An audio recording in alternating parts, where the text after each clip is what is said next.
지금 이 영상 혼자 보고 계시죠? 금요일 밤에 넷플릭스 틀어놓고 아니면 새벽에 이불 속에서 유튜브 넘기다가 주변에 사람이 있는데도 이상하게 텅 빈 느낌. 그 감각 저도 압니다. 오늘 좀 불편한 이야기를 하려고 해요. 외로움이 하루에 담배 15개비를 피우는 것만큼 당신 몸을 망가뜨리고 있다는 이야기요. 처음 들으면 과장 같잖아요. 감정이 뭔데 담배만큼 해롭다는 거지? 저도 그렇게 생각했습니다. 근데 이건 위로도 겁주기도 아니에요.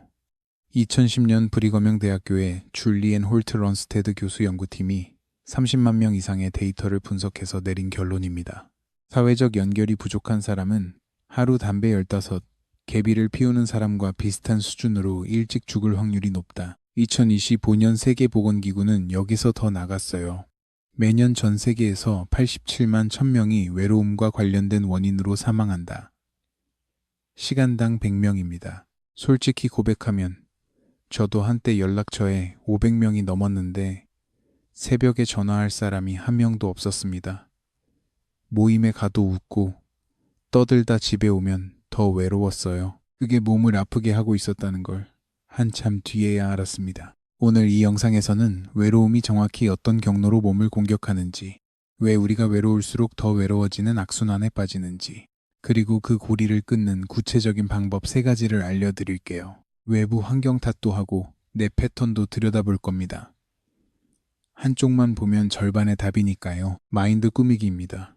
시작할게요. 당신만 외로운 게 아닙니다. 2024년 기준 한국의 1인 가구는 1012만을 넘었습니다. 전체 가구의 36.1%, 세 집 중 한 집은 혼자 삽니다. 한국 리서치가 2024년에 조사했더니 응답자의 72%가 최근 한 달 안에 외로움을 느꼈다고 답했어요.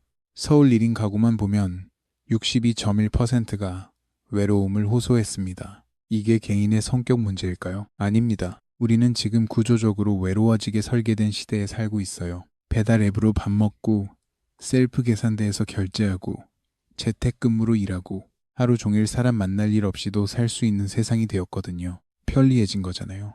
근데 그 편리함이 우리 몸에는 비상사이렌이었습니다. 여기서 진짜 무서운 게 나옵니다. 외로움은 높은 산에 오르는 것과 비슷해요. 산소가 서서히 줄어드는데 본인은 잘 모릅니다. 적응해버리거든요. 나는 원래 혼자가 편해. 사람 만나면 피곤하잖아. 이런 말 해보신 적 있으시죠? 저도 그랬습니다. 2년 동안 주말마다 혼자 보내면서 나는 내향적인 거야. 괜찮아. 라고 스스로를 속였어요. 3번 연속 약속을 잡다가 취소했을 때도 피곤해서 그렇다고 합리화했습니다. 몸이 먼저 알았더라고요. 이유 없이 자주 아프고 수면은 얕아지고 작은 일에 짜증이 폭발했습니다. 이게 고산병입니다. 산소가 부족한데 적응했다고 착각하는 거예요. 외로움도 똑같습니다. 느끼지 못한다고 괜찮은 게 아니에요. 몸은 이미 반응하고 있거든요. 혼자여도 괜찮다는 신념과 몸이 보내는 경고 사이에서 충돌이 일어납니다. 이건 의지의 문제가 아니에요. 생물학의 문제입니다. 그래서 우리가 보통 뭘 합니까? SNS를 켭니다. 인스타그램 스크롤하고 유튜브 라이브 채팅에 댓글 달고 온라인 커뮤니티에서 대화하죠. 이게 산소캔이에요. 급할 때 한 모금 들이마시면 순간은 숨 쉬는 것 같습니다. 근데 산소캔으로 에베레스트를 오를 수는 없잖아요. 연구 결과도 그렇습니다. 디지털 소통은 대면 접촉을 대체하지 못합니다. 잠깐 외로움이 줄어드는 것 같다가 화면을 끄면 더 깊은 공허가 밀려와요. 그렇다고 나가서 사람 만나 같은 조언이 통할까요? 외로운 사람에게 사교적이 되라는 건 고산병 환자에게 그냥 숨 쉬어 라고 말하는 것과 같습니다. 여기서 함정이 2갈래예요. 자기 탓만 하면 자존감이 무너지고 세상 탓만 하면 패턴이 반복됩니다. 어느 쪽이든 절반의 답이에요. 근데 길이 아예 없는 건 아닙니다. 여기까지 듣고 이런 생각 드실 수 있어요. 그래서 어쩌라고? 외로움이 위험하다는 건 알겠는데 이론은 많이 들어봤거든. 맞습니다. 저도 그랬어요. 근데 지금부터가 다릅니다. 외로움이 정확히 어떤 경로로 몸을 부수는지 그 메커니즘을 알면 대응법이 달라지거든요.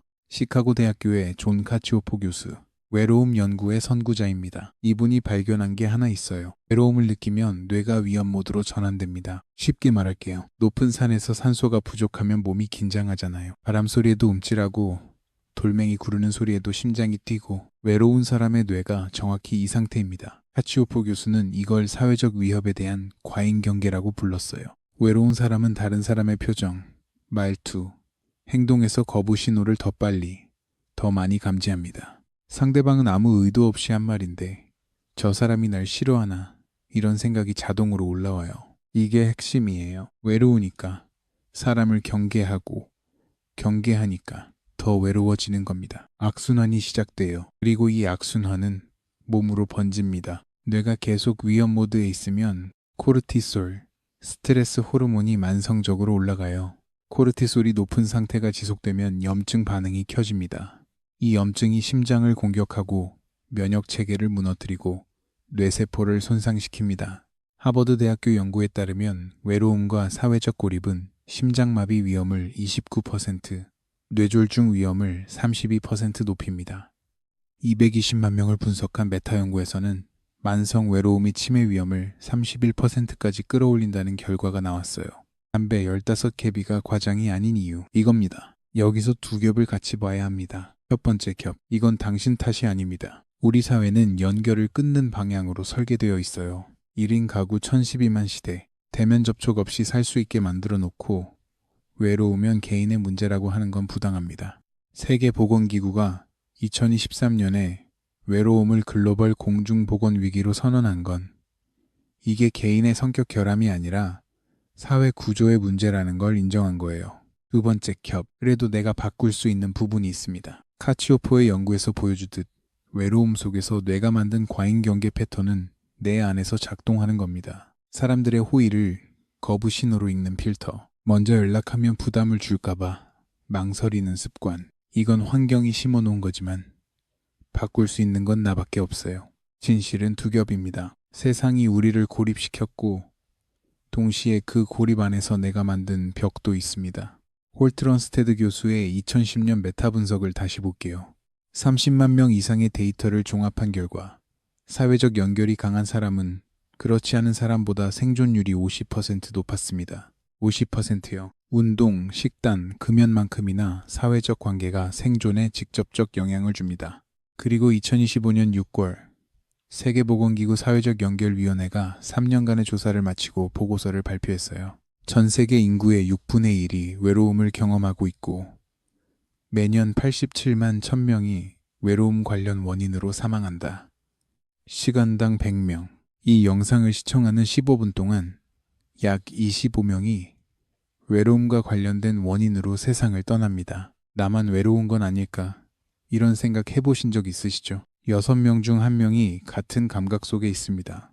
당신만의 문제가 아니에요. 여기까지 듣고 좀 안심이 되셨을 수 있어요. 아, 원리는 알겠다. 과잉 경계를 풀면 되는 거잖아. 근데요, 여기서 한 가지 더 불편한 진실이 있습니다. 아는 것과 하는 것 사이에 절벽이 있어요. 저도 이 연구들을 알고 나서 8개월 동안 아무것도 못했습니다. 카치오포 교수 논문 읽고 홀트런스테드 교수 테드 강연 보고 머리로는 완벽하게 이해했어요. 그런데 막상 오랜만이야 밥 한번 먹자라는 문자 하나를 보내는 게 그렇게 어려웠습니다. 보내기 버튼 앞에서 3번을 지웠어요. 고도를 알아도 내려오질 못하는 겁니다. 이론만으로는 해발 고도가 바뀌지 않아요. 지금부터 그 벽을 넘는 방법을 알려드릴게요.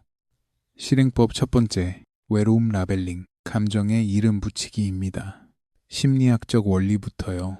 UCLA의 매튜 리버먼 교수 연구에 따르면 감정에 이름을 붙이는 것만으로 편도체의 활성화가 줄어듭니다. 뇌의 위협 반응이 약해지는 거예요. 구체적으로 이렇게 합니다. 외로움이 밀려올 때 속으로 이렇게 말해보세요. 아, 지금 내가 외로움을 느끼고 있구나. 끝이에요. 해결하려 하지 마세요. 판단하지도 마세요. 그냥 이름만 붙이는 겁니다. 외롭다.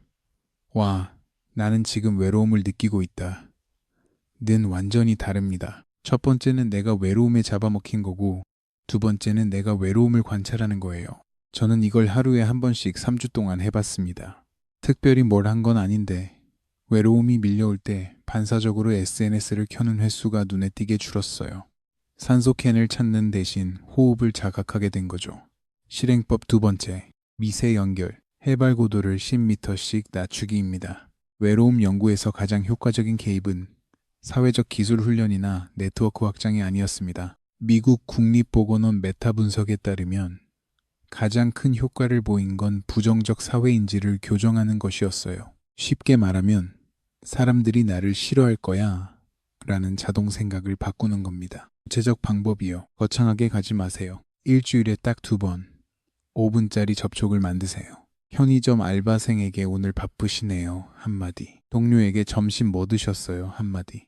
이게 미세 연결입니다. 그게 뭐 효과가 있어?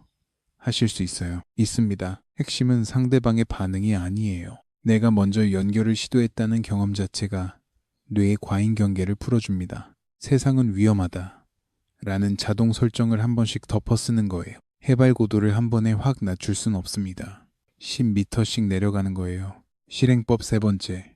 능동적 취약성, 베이스 캠프로 내려오기입니다. 이건 좀 용기가 필요합니다. 누군가에게 요즘 좀 외롭다 고 말하는 겁니다. 심리학에서는 이걸 자기 개방이라고 불러요. 자기 개방은 관계의 깊이를 만드는 가장 강력한 도구입니다. 그런 말 하면 약해 보이잖아. 이런 생각이 드시죠? 카치오포의 과잉 경계가 작동하는 겁니다. 상대방이 나를 부담스러워할 거라는 예측. 대부분 틀립니다. 방법은 이래요. 가장 편한 사람 한 명을 고르세요. 그 사람에게 이렇게 말해보세요. 요즘 사람들 만나는 게 줄었는데 나도 모르게 좀 외로웠나 봐. 딱 이 정도면 됩니다. 인생 상담을 하자는 게 아니에요. 한 문장이면 충분해요. 저는 이걸 처음 했을 때 친구한테 카톡으로 보냈습니다. 떨리더라고요. 근데 돌아온 답이 뭐였냐면 야 나도 이 2글자에 산소가 들어왔어요.